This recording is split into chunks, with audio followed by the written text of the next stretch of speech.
உயிர்த்தெழுந்த இயேசு கிறிஸ்துவின் வல்லமை ஊழியங்கள் வழங்கும் வசனப் பெட்டகம்.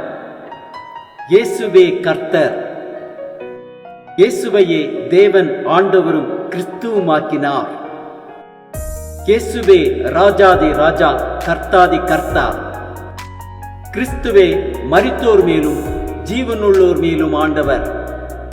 கிறிஸ்துவே போதகரும் ஆண்டவருமாயிருக்கிறார். வசனப் பெட்டகத்தின் இன்றைய தின கருப்பொருள் பரிசுத்த ஆவி. Today's theme is Holy Spirit. Who is Holy Spirit?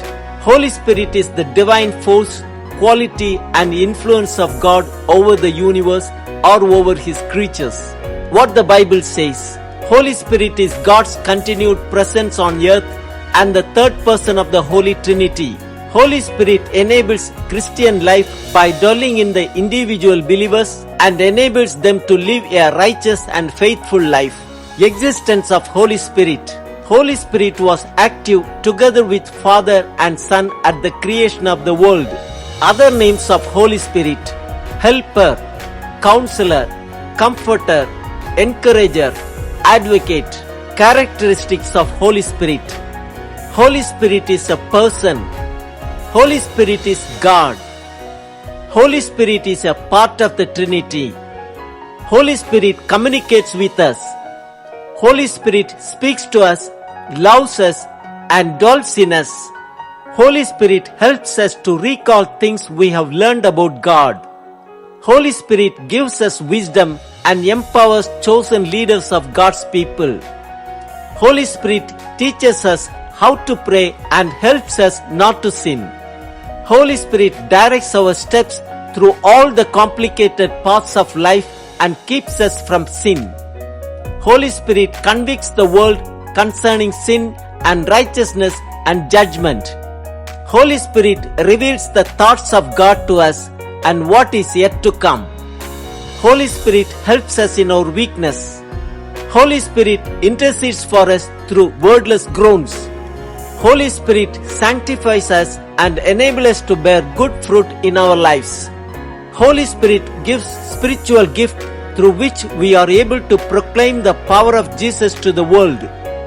Holy Spirit guarantees of our inheritance in heaven. How to receive the gift of Holy Spirit? Acts 2:38 says, "Repent and be baptized every one of you in the name of Jesus Christ for the forgiveness of your sins, and you will receive the gift of the Holy Spirit. Being evil, know how to give good gifts to your children. How much more will your heavenly Father give the Holy Spirit to those who ask him?" Are you struggling to lead a holy life? Why don't you invite Holy Spirit to come into your heart? Ask for God's forgiveness for your sins. Believe that Jesus died for your sins. Get baptized. Pray for the Holy Spirit to come to you, and you will receive the gift of the Holy Spirit. God bless you all. நான் மாம்சமான யாவர் மேலும் என் ஆவியை ஊற்றுவேன். பரிசுத்த ஆவியை குறித்ததான வேத வசனங்களை பார்க்கலாம். ஏசாயா 32:15 வாசிக்கிறோம், "உன்னதத்திலிருந்து நம் மேல் ஆவி ஊற்றப்படும் மட்டும் அப்படியே இருக்கும். அப்பொழுது வனாந்திரம் செழிப்பான வயல்வெளியாகும், செழிப்பான வயல்வெளி காடாக எண்ணப்படும்." ஏசாயா 44:3 வாசிக்கிறோம், "தாகமுள்ளவன் மேல் தண்ணீரையும் வறண்ட நிலத்தின் மேல் ஆறுகளையும் ஊற்றுவேன். உன் சந்ததியின் மேல் என் ஆவியையும் உன் சந்தானத்தின் மேல் என் ஆசீர்வாதத்தையும் ஊற்றுவேன்." எசேக்கியேல் 39:29 வாசிக்கிறோம், "நான் இஸ்ரவேல் வம்சத்தார் மேல் என் ஆவியை ஊற்றினபடியினால் என் முகத்தை இனி அவர்களுக்கு மறைக்க மாட்டேன் என்று கர்த்தராகிய ஆண்டவர் சொல்லுகிறார் என்றார். எசேக்கியேல் 36:26 வாசிக்கிறோம், "உங்களுக்கு நவமான இருதயத்தை கொடுத்து உங்கள் உள்ளத்திலே புதிதான ஆவியை கட்டளையிட்டு கல்லான இருதயத்தை உங்கள் மாம்சத்திலிருந்து எடுத்து போட்டு சதையான இருதயத்தை உங்களுக்கு கொடுப்பேன்." யோவேல் 2:28-29 வாசிக்கிறோம், "அதற்கு பின் நான் மாம்சமான யாவர் மேலும் என் ஆவியை ஊற்றுவேன். அப்பொழுது உங்கள் குமாரரும் உங்கள் குமாரத்திகளும் தீர்க்க தரிசனம் சொல்லுவார்கள். உங்கள் மூப்பர் சொப்பனங்களையும் உங்கள் வாலிபர் தரிசனங்களையும் காண்பார்கள். ஊழியக்காரர் மேலும் ஊழியக்காரிகள் மேலும் அந்நாட்களிலே என் ஆவியை ஊற்றுவேன்."